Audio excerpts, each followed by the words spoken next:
சங்கரோடு Ajith work பண்றதுங்கிறது ரொம்ப கஷ்டம் அப்படிதான் நான் நினைக்கிறேன். என்ன காரணம், சங்கரை பொறுத்த வரைக்கும் ரொம்ப கராரான ஒரு டைரக்டர், அஜித்தும் வந்து ஒரு பெரிய ஈகோயிஸ்ட். ஸோ இப்போ ரெண்டு பேரும் இணைந்து ஒர்க் பண்றதுங்கிறது சாத்திய குறைவு. இதெல்லாம் நாம் இதுவரை பார்த்த அஜித்தை வைத்து நமக்கு தோன்றுகிற கருத்து. பிஸ்கெட் வாங்கிட்டு வந்திருந்தா கூட அந்த நாய்களுக்கு போட்டிருக்கலாம், நான் வேற ஐஸ்கிரீம் வாங்கிட்டு வந்துட்டேன்.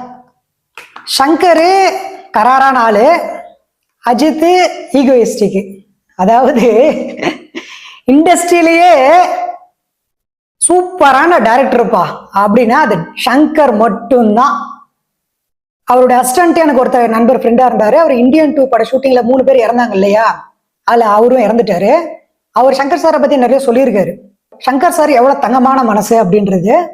அசிஸ்டன்ட் டைரக்டர்ஸ் யாருமே திட்டாம இவரு அழுவாராம், டே வேலை செய்யுங்கடா அப்படின்னு இவரு கேட்பாராம். அந்த அளவுக்கு பணிவா பேசக்கூடிய ஒரு ஆளு சங்கர்.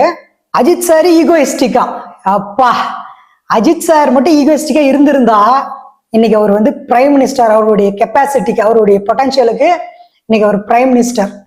ஏதோ பத்மபூஷனோட அமைதியாயிட்டாரு. இதெல்லாம் என்னன்னா விரக்தியின் காரணம். நமக்கு பிஸ்கெட் போடல, பேக்கேஜ் கொடுக்கல அப்படிங்கிற காரணத்தினால வலைப்பேச்சை தொடர்ந்து இந்த மாதிரியான வீடியோக்கெல்லாம் போட்டு இன்டர்வியூலாம் கொடுத்துட்டு பேசிட்டு இருக்காரு. இதுக்கு பேர் தான் எல்லோ ஜேர்னலிசம், மஞ்ச பத்திரிகை அப்படின்னு சொல்றது வந்து இதுதான்.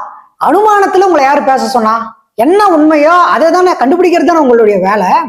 அதை கண்டுபிடிக்காம மஞ்ச பத்திரிகை மாதிரி நீங்க பேசுறது எல்லாமே அனுமானத்துல, நான் இப்படி கெஸ் பண்றேன், இப்படி நான் ப்ரிடிக்ட் பண்றேன். அவர் ஈகோயிஸ்டிக்கா இருப்பாரு. அவரும் சங்கரும் சேரத்துக்கு வாய்ப்பு இல்லை. சேர்றவங்களா இருந்தா கூட இவனுங்க சேர விட மாட்டாங்க போல இருக்குது. இன்னைக்கான அஜித்துடைய அப்டேட் என்ன அப்படின்னா, அஜித்தும் சங்கரும் சேரத்துக்கான வாய்ப்புகள் இருக்கு அப்படி. அதே மாதிரி கேஜிஎஃப் டைரக்டர் பிரசாந்த் நீல், அவரு கிட்டத்தட்ட கன்ஃபார்ம் ஆயிட்டாரு. அவரு கண்டிப்பா அஜித் சார் வச்சு படம் பண்றாரு. அஜித் சார் கிளாடியேட்டர்ஸ் டாக்குமெண்ட்ரி படம் வருது, அதுலயே உனக்கு தாங்க மாட்டானுங்க, டாக்குமெண்ட்ரியே போதும் உங்களுக்கு பாக்ஸ் ஆஃபீஸ் ப்ரூவ் பண்ணிட முடியும். அதுக்கப்புறம் டேர்டெவில் சொல்லவே தேவையில்ல, அது எப்படி இருக்கும் அப்படிங்கிறது. பிரபு கூட படம் பண்ண போறாரு, முருகாஸ் லைன்ல இருக்காரு, பிரசாந்த் நீல் கன்ஃபார்ம் ஆயிடுச்சு. இவங்கெல்லாம் கன்ஃபார்மா பண்றாங்க அப்படிங்கறத உறுதியா சொல்லிட முடியும். ஏன்னா நாம மஞ்ச பத்திரிகைலாம் கிடையாது.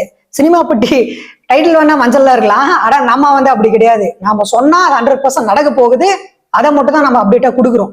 அஜித் மீடியாவை பார்த்து ஒரு வார்த்தை பேசிட்டாலே, இங்கிலீஷ்ல வந்து பொலன்னு பொழந்துட்டாலே இவனுங்களாம் ஒண்ணுக்கு விட்டுறானுங்க.